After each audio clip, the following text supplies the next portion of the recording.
ನಮಸ್ಕಾರ. ಒಂದು ಸುಂದರ ರಾಜ್ಯದ ಮಧ್ಯಭಾಗದಲ್ಲಿ ಒಬ್ಬ ಯುವಕನಿದ್ದ. ಅವನ ಮನಸ್ಸು ಸದಾ ಅಲೆಮಾರಿ ಮೋಡದಂತೆ ಇರುತ್ತಿತ್ತು. ಕಳೆದ ಕಾಲದ ಬಗ್ಗೆ ವಿಷಾದ ಮತ್ತು ಬರಲಿರುವ ಕಾಲದ ಬಗ್ಗೆ ಭಯ ಅವನನ್ನು ಸದಾ ಕಾಡುತ್ತಿತ್ತು. ಮನಸ್ಸಿನ ಶಾಂತಿಯನ್ನು ಹುಡುಕುತ್ತಾ ಅವನು ಬುದ್ಧನ ಬಳಿಗೆ ಬಂದನು. ಗುರುಗಳೇ, ಯುವಕ ಬೇಡಿಕೊಂಡನು, ನನ್ನ ಆಲೋಚನೆಗಳೇ ನನಗೊನ್ನು ಸೆರೆಮನೆಯಾಗಿವೆ. ಇವುಗಳಿಂದ ನಾನು ಮುಕ್ತನಾಗುವುದು ಹೇಗೆ? ಬುದ್ಧನು ಅವನನ್ನು ನೋಡಿ ಮಂದಹಾಸ ಬೀರುತ್ತಾ ಒಂದು ಲೋಟ ನೀರನ್ನು ಅವನ ಕೈಗೆ ನೀಡಿದರು. ಇದನ್ನು ಹಿಡಿದುಕೋ ಎಂದರು. ಸ್ವಲ್ಪ ಸಮಯದ ನಂತರ ಬುದ್ಧ ಕೇಳಿದರು, ಇದರ ತೂಕ ಎಷ್ಟಿದೆ? ಏನೂ ಇಲ್ಲ ಗುರುಗಳೇ, ಇದು ಹಗುರವಾಗಿದೆ ಎಂದನು ಯುವಕ. 1 ಗಂಟೆ ಕಳೆದ ಮೇಲೆ ಬುದ್ಧ ಮತ್ತೆ ಕೇಳಿದರು, ಈಗ ಇದರ ತೂಕ ಎಷ್ಟಿದೆ? ಈಗ ನನ್ನ ಕೈ ಸ್ವಲ್ಪ ನೋವುತ್ತಿದೆ ಎಂದು ಯುವಕ ಉತ್ತರಿಸಿದ.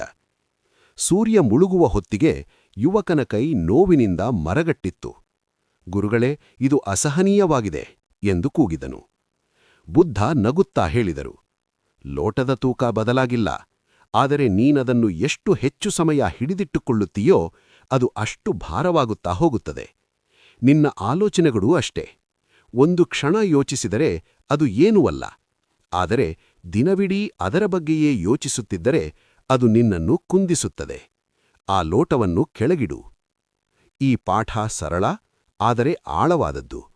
ನಾವು ನಮ್ಮ ನೋವುಗಳನ್ನು, ಚಿಂತೆಗಳನ್ನು ಅಗತ್ಯಕ್ಕಿಂತ ಹೆಚ್ಚು ಕಾಲ ಹೊತ್ತುಕೊಂಡು ನಡೆಯುತ್ತೇವೆ.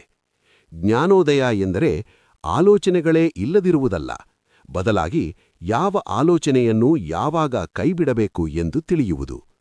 ಇಂದು ನೀವೇ ಕೇಳಿಕೊಳ್ಳಿ, ನೀವು ಯಾವ ಲೋಟವನ್ನು ಇನ್ನೂ ಹಿಡಿದಿಟ್ಟುಕೊಂಡಿದ್ದೀರಿ? ಅದನ್ನು ಕೆಳಗಿಡುವ ಸಮಯ ಬಂದಿದೆಯೇ?